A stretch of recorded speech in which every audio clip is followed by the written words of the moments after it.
ഞാൻ മുമ്പത്തെ ഒരു വീഡിയോയിൽ പറഞ്ഞൊരു കാര്യം തന്നെയാണ് വീണ്ടും പറയുന്നത്, റിപ്പീറ്റ് ചെയ്യുന്നത്.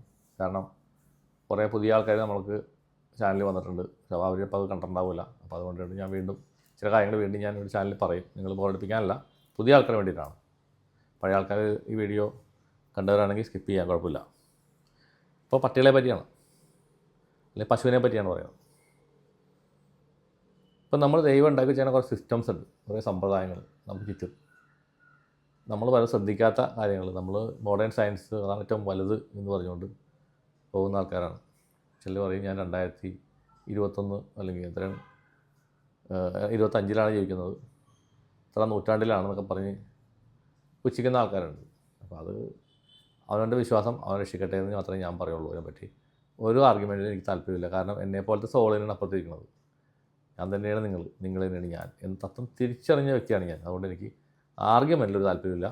ഒരാൾ എന്താണ് ഒരാളെ പറഞ്ഞു നിർത്താനോ ഒന്നും ഞാനല്ല. അവനവൻ്റെ എക്സ്പീരിയൻസിൽ ഓരോരുത്തർ മനസ്സിലാക്കുക എന്നുള്ളതാണ് ഏറ്റവും പ്രധാനപ്പെട്ടത്. അപ്പോൾ എന്നെ ടച്ച് ചെയ്തിട്ടുള്ളൊരു കാര്യമാണ്. ഞാൻ മുമ്പത്തെ വീഡിയോയിൽ പറഞ്ഞിട്ടുണ്ട്, എൻ്റെ വീട്ടിൽ സ്ട്രീറ്റ് ഡോഗ്സ് വരും. അപ്പോൾ ഒരു വീഡിയോയിൽ ഞാൻ പറഞ്ഞായിരുന്നു, ഞാൻ അവിടെ ഷിർദി പോകാൻ നിൽക്കുമ്പോൾ ഒരു പട്ടി വന്നിട്ട് വീട്ടിൻ്റെ ഫ്രണ്ടിൽ വന്ന് മരിച്ചത്. പെട്ടെന്ന് വന്നിട്ട് കരഞ്ഞുകൊണ്ട് അവിടെ വീട് മരിക്കുന്നത്. അതിനെ കുഴിച്ചിട്ടിട്ടാണ് ഞാൻ യാത്ര പോകുന്നത്. പിന്നെ ഒരു ഡോഗ് ഇവിടെ ഡെയിലി വരും. അപ്പോൾ ഞാൻ പുറത്തേക്ക് വന്നു കഴിഞ്ഞാൽ ഈ പട്ടി അവിടെ ഉണ്ടെങ്കിൽ ഓടി വന്നിട്ട് ഇങ്ങനെ കാലിങ്ങനെ വെച്ചിട്ട് എന്നെ നമസ്കരിക്കും. അപ്പോൾ ഇത് ഞാൻ എപ്പോഴും ആലോചിക്കാറുണ്ട്, എന്തിനാണ് ഈ പട്ടി എന്നെ നമസ്കരിക്കുന്നത്? അപ്പോൾ കണ്ടെടുക്കുന്ന ആൾ പറയും പട്ടി ഇങ്ങനെ മോദി വരുന്നതെന്ന് പറയും. അപ്പോൾ ഞാനത് പല വർഷം പരീക്ഷയുണ്ട്. എന്നെ കണ്ട ഒരു പ്രാവശ്യം പട്ടി ഒന്ന് നമസ്കരിക്കും.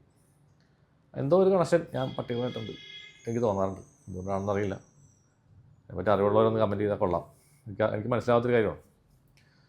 പിന്നെ പല സമയങ്ങളിലും രക്ഷകന്മാരായിട്ട് ഇവർ വരാറുണ്ട് എൻ്റെ അടുത്ത്. എനിക്ക് എന്തെങ്കിലും ഒരു കാലഘട്ടമുള്ള സമയത്ത് എൻ്റെ വീട്ടിലൊരു പട്ടി വന്ന് ഇതുപോലെ മരിക്കാറുണ്ട്. എത്രയോ പട്ടികളെ ഞാൻ വീട്ടിൽ കുഴിച്ചിട്ടേക്കെന്ന് അറിയാം. ഞങ്ങൾക്ക് പിന്നെ സ്ഥലമുള്ളതിൻ്റെ വലിയ ബുദ്ധിമുട്ടില്ല. ചില പട്ടികൾ ഇവിടെ നിന്ന് വരുമ്പോൾ ഭക്ഷണം കഴിച്ച് നടക്കുന്ന പട്ടിയായിരിക്കും, ചിലപ്പോൾ റോട്ടിൽ പോയിട്ട് അത് വണ്ടി ഇടിച്ച് മരിക്കണതാണ്.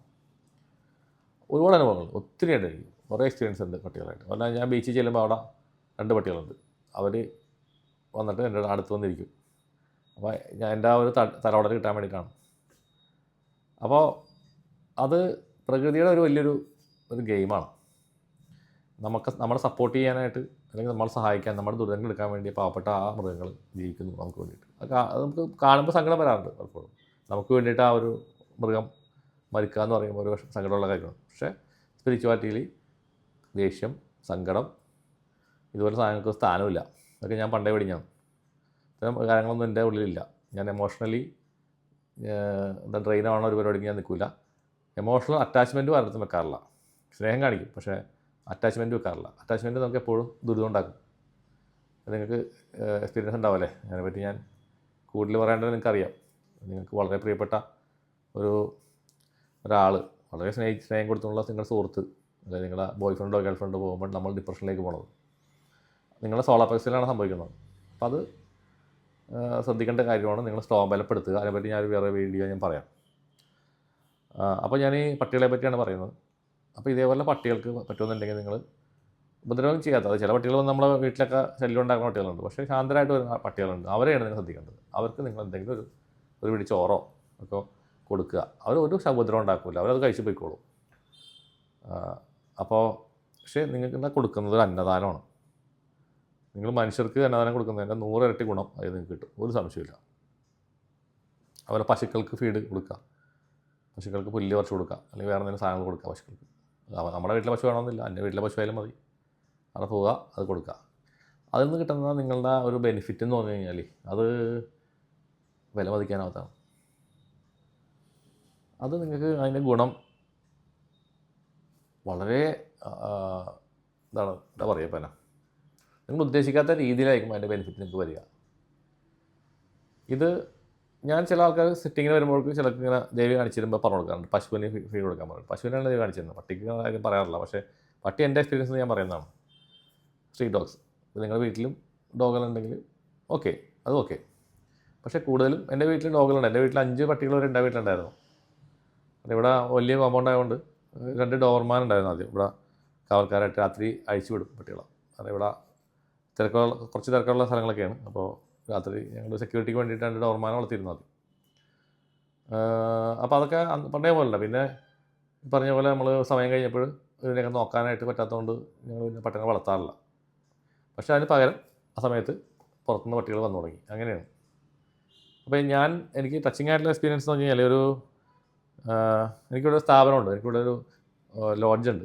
ആ ലോഡ്ജിൽ എൻ്റെ ബിസിനസ് അതാണ്. അപ്പോൾ രാത്രിയാകുമ്പോൾ ഞാൻ അവിടെ ഓഫീസിൽ പോയിരിക്കും. ഇരിക്കുമ്പോൾ രാത്രി ഒരു 10 മണിയൊക്കെ ആകുമ്പോൾ ഒരു പട്ടി അവിടെ വന്നിരിക്കും നമ്മുടെ ഓഫീസിൻ്റെ ഫ്രണ്ടിൽ, മെയിൻ റോഡിൻ്റെ സൈഡിൽ തന്നെയാണ്. എന്നെ ഇങ്ങനെ നോക്കിക്കൊണ്ടിരിക്കും ഈ പട്ടി.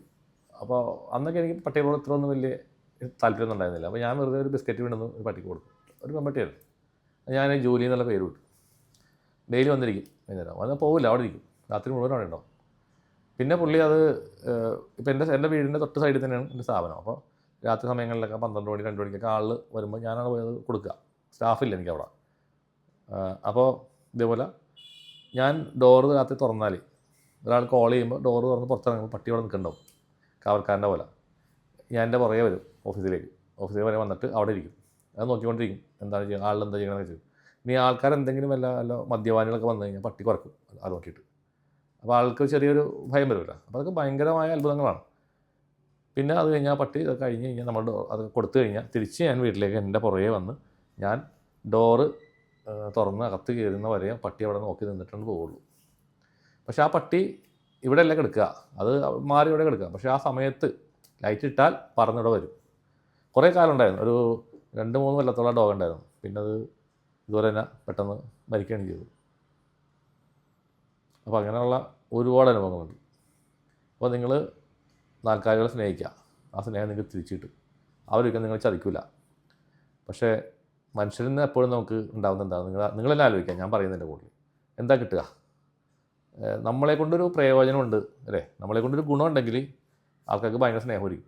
അത് നമ്മുടെ ഫാമിലി മെമ്പേഴ്സ് പക്ഷേ കുറച്ച് വ്യത്യസ്ത ആൾക്കാരാണ്. അവർ നമ്മളോട് എപ്പോഴും നിൽക്കും.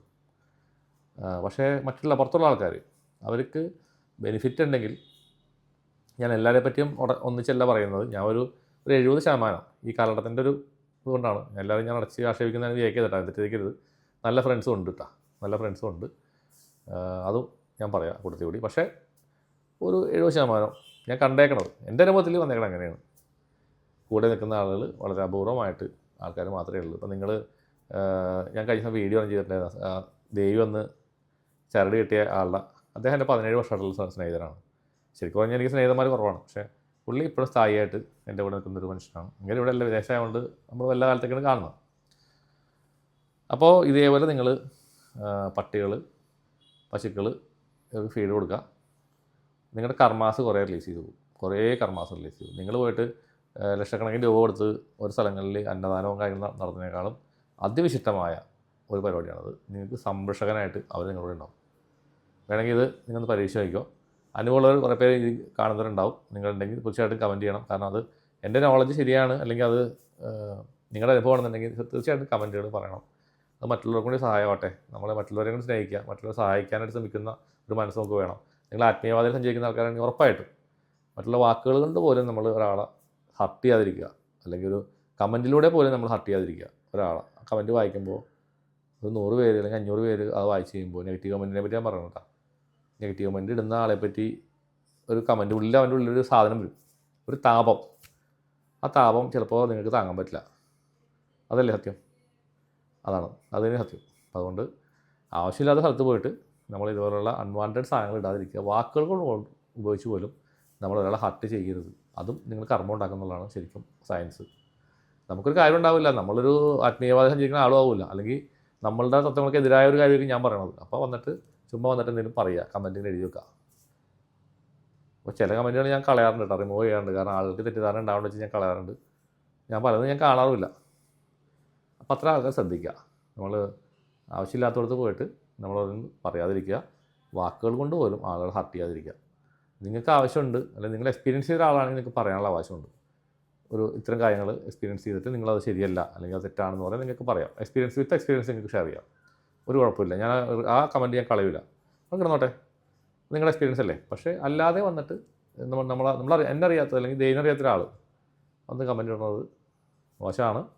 പക്ഷേ എനിക്ക് വിഷമമൊന്നുമില്ല, എനിക്ക് ബുദ്ധിമുട്ടുമില്ല. ഞാനതൊക്കെ ഇങ്ങനെ ഈസിയായിട്ട് എടുക്കുന്നൊരു മനുഷ്യനാണ്. അപ്പോൾ എൻ്റെ ഭാര്യ ഇടയ്ക്കിടയ്ക്ക് പറയും ഇങ്ങനെ, ചേട്ടാ അതേ ഒരു കമൻറ്റ് ഇട്ടിട്ടുണ്ട്. ഞാൻ പറഞ്ഞു സാരമില്ല കിടന്നോട്ടെ എന്ന് ഞാൻ പറയും. എൻ്റെ ഭാര്യയാണ് കമൻറ്റ് വായിക്കുന്നത്, ഞാൻ വായിക്കാറില്ല. എനിക്ക് വായിക്കാനാണ് നേരിരിക്കുന്നത്. നമ്മളിവിടെ ജോലി ചെയ്യാൻ തന്നെ നമുക്ക് നേരമില്ല. അതാണ് അവസ്ഥ. അപ്പോൾ നമ്മൾ പറഞ്ഞു തന്ന അതിനെ പറ്റിയല്ല, നാൽക്കാലികളെ പറ്റിയാണ്. അത് നിങ്ങളൊന്ന് ശ്രദ്ധിക്കുക. അതിൻ്റെ ബെനിഫിറ്റ് ഉറപ്പായിട്ടും നിങ്ങൾക്ക് ഉണ്ടാവും. നന്ദി, നമസ്കാരം.